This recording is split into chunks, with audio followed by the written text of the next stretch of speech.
Set lang natin kung saan tayo punta ngayon. Biyahe ulit tayo ngayon mga part. Ngayon ay September 10, araw na naman ng linggo. 41 minutes and 21 kilometers. Start natin. Okay, let's go mga part. 6:53 ng umaga.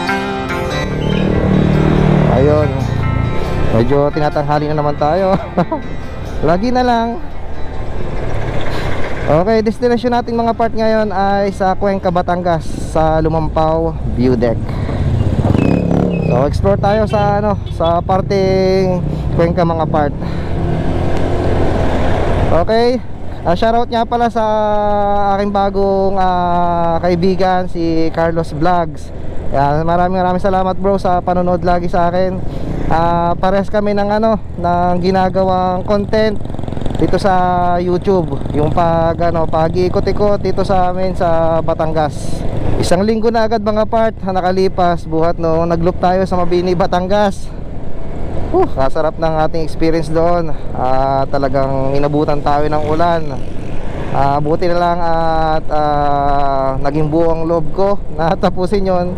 Kahit na maliit lang naman yon, pero yung sa iba kasi ay aabutan ng malakas na ulan, ibabalik na. Lalong-lalo pa kagaya ko na hindi ko na makabisado yung area.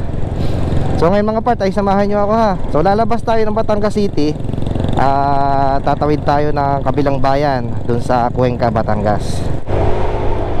Nasasanay na ako na tanghali umaalis ng bahay na hindi ko naman dati ginagawa. Dati kasi maaga pa lang ay umaalis na ako. So hindi ko lang kung bakit nagset naman ako ng alarm, pero magsi-6 na ng umaga ako nagising. Hindi ko alam kung nag-alarm ba o nakatulog lang ulit ako. Ganda ng helmet ni ate oh. Yung may cover na parang sa sa cartoons. Okay, diretso tayo. 6:57 ng umaga. Okay, medyo kalmado ang langit, pero hindi masyadong malinaw ang kalangitan kasi foggy. Napakaluwag na ang kalsada natin mga part. Sarap talagang bumiyahe pag araw ng linggo. Solong-solo natin itong kalsada. Wow. Hindi kagaya pagka yung araw ng may pasok mga part, ay sobrang traffic sa area na ito. Kasi dito ako dumadaan kapag nagtatrabaho ako. So dito nga pala tayo mga part sa may parteng Alangilan.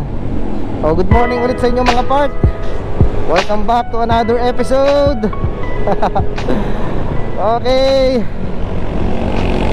simulan natin ang medyo kalmahan lang. Hindi naman tayo bakbakero. Yung tamang kaya nating ipaglaban yung ating takbuhan. Tamang 40, 50, yun ang mga mas magandang takbuhan. So sa mga riders na mga bumabiyahe ngayon, alam ko napakadaming riders ngayon kung saan saang parte dito sa ating bansa, parte dito sa Batangas, especially dito sa amin sa Batangas City. Madaming mga riders na dumadayo kapag araw ng linggo o Sabado, kasi napakadami talaga dito pwedeng pasyalan dito sa amin sa Batangas City. Okay, luwag oh. Woo!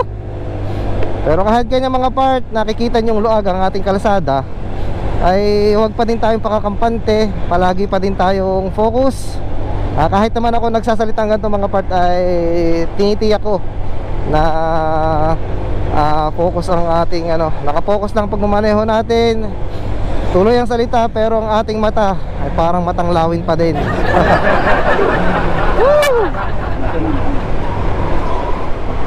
Okay, madali-dali lang itong biyahe natin mga part. 31 minutes na lang ay makakarating na tayo sa Cuenca, Batangas. O andito na tayo mga part agad sa Balagtas. Ito yung dinaanan natin last week. Doon tayo ay nagpunta ng Mabini, Batangas. Okay.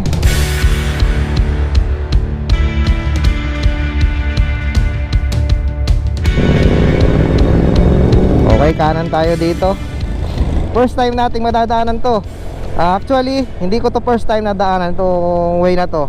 Pero first time nating madaanan na nagbablog ako. O itong palob na ito mga part ay napakaganda ng mga kalsada dito. Puro spaltado din. Okay, diretso tayo. Dito ang tinuturo ng ating Google Maps. So ang tutumbukin nito mga part, ang madadaanan natin ay Banaba, then Balete, at kung hindi ako nagkakamali pagkatapos ng Balete ay ang Natunuan. So bukod doon ay wala na akong alam na iba pang lugar na madadaanan natin.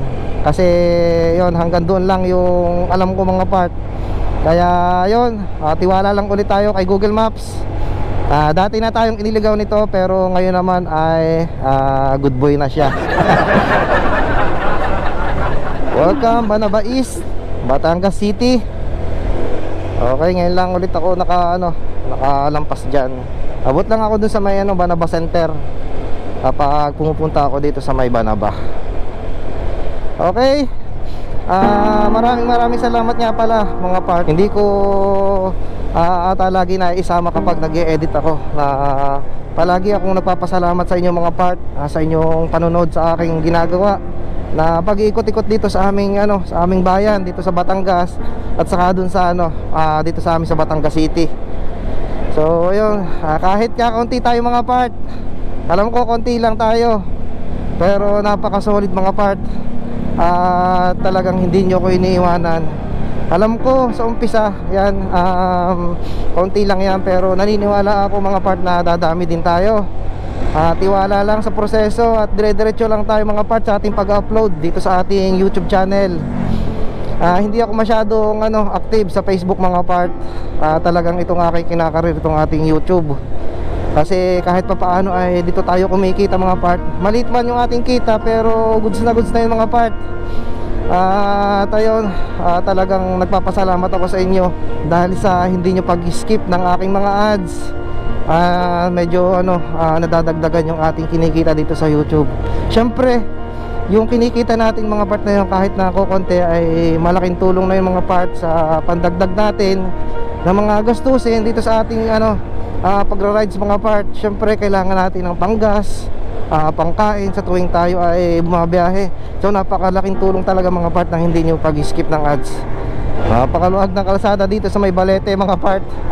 At saka sa mahabang straight, bago pa tayo bahagyang kakaliwa. Sarap dito dumaan napakaganda ng kalsada. Parang nung kami pumunta sa Cuenca siguro 2 years na nakakalipas, siguro kasagsagan pa ng pandemic noon, ay sa may parting San Pascual kami dumaan. Hindi ko masyadong natatandaan. Kasama natin yung mga part natin dati. Shoutout sa aking mga part, mga kasamahan dati, at yun, mga nakasama natin sa pagpunta dati sa Cuenca. Okay, napakaganda ng palayan. Tapos napakasarap pa ng ng tama na sikat ng araw.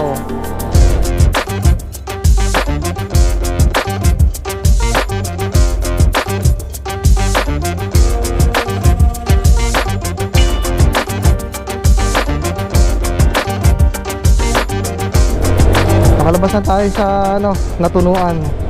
So kayang barangay na ito mga part? Nakiki-comment naman mga part kung ano itong sunod na barangay ng Natunuan dito sa San Jose, Batangas. Okay, may 16 minutes na lang tayo na babiyahihin bago tayo makarating sa Lumampao View Deck sa Cuenca, Batangas. Madami ako kanina pang nakakasulubong na nagbabike. So napakasarap talaga magbike, lalong-lalo na kung insayado ka at yung talagang mataas na yung stamina mo, na kahit saan kayo mag-rides na nakabike ay kayang-kaya.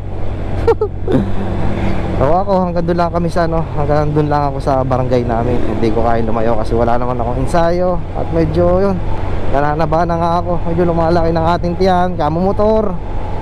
Kaya kailangan din natin paminsan-minsan mga part mag-exercise Tayo mga mahihilig sa motor, nako, hindi nyo ba napapansin na medyo lumalaki na yung ating tiyan.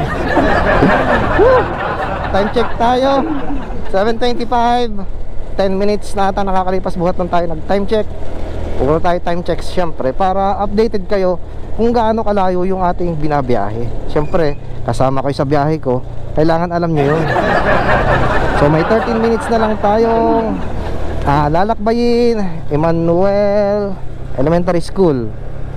Okay, nadaanan tayong school dito. Yeah, mas malaki na mga part ng Mount Bacolod. Okay, overtake lang tayo kay kuya. Okay, meron na lang tayong 4.2 kilometers at malapit-lapit na tayo. Estimated arrival natin mga part ay 7:32 ng umaga. So yun, konting-konti na lang.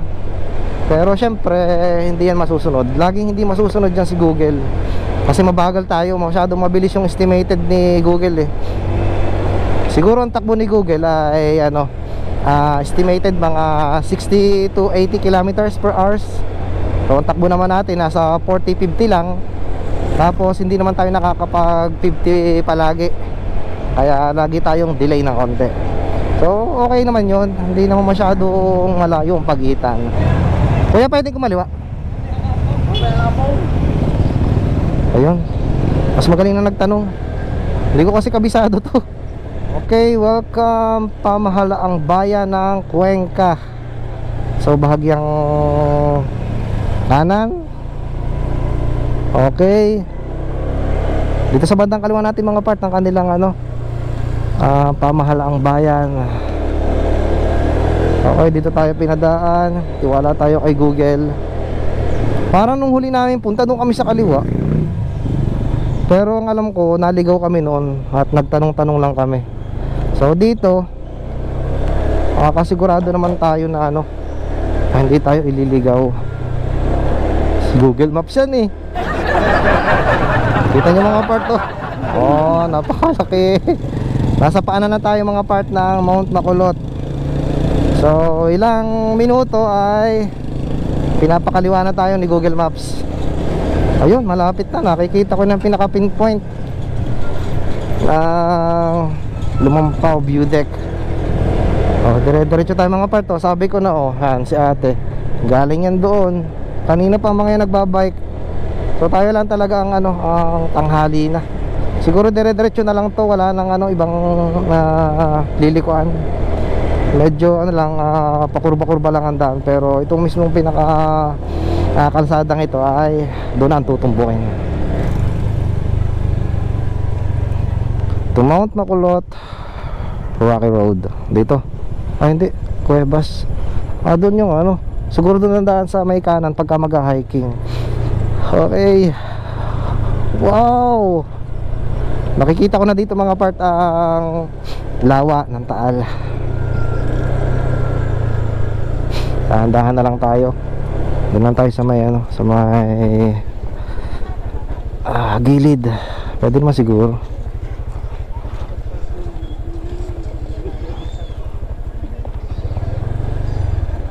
Ayan. Okay, halos puro mga siklista mga na dito mga part. Okay, done. Lumampao View Deck. Okay.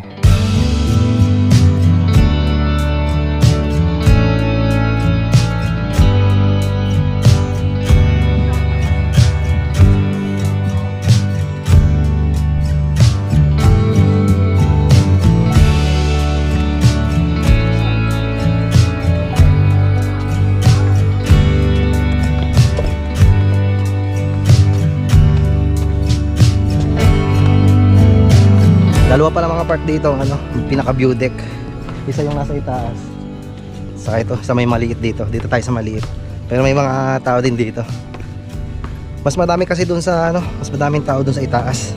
Kasi parang yun ang pinakatambayan.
Okay, good morning.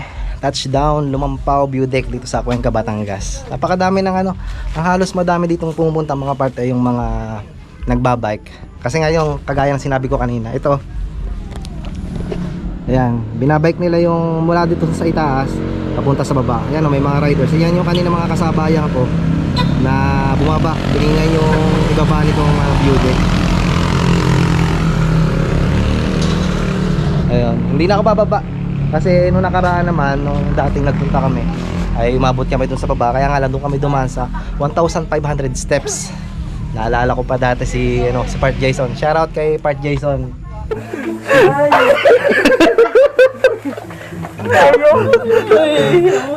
Nanginginig pa ka na.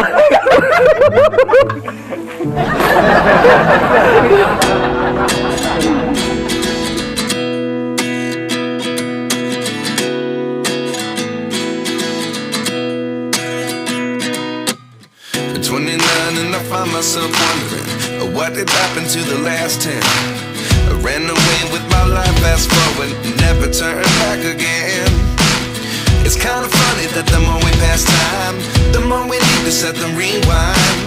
And 19 was the year I had to leave you, but now I'm seeing all the signs.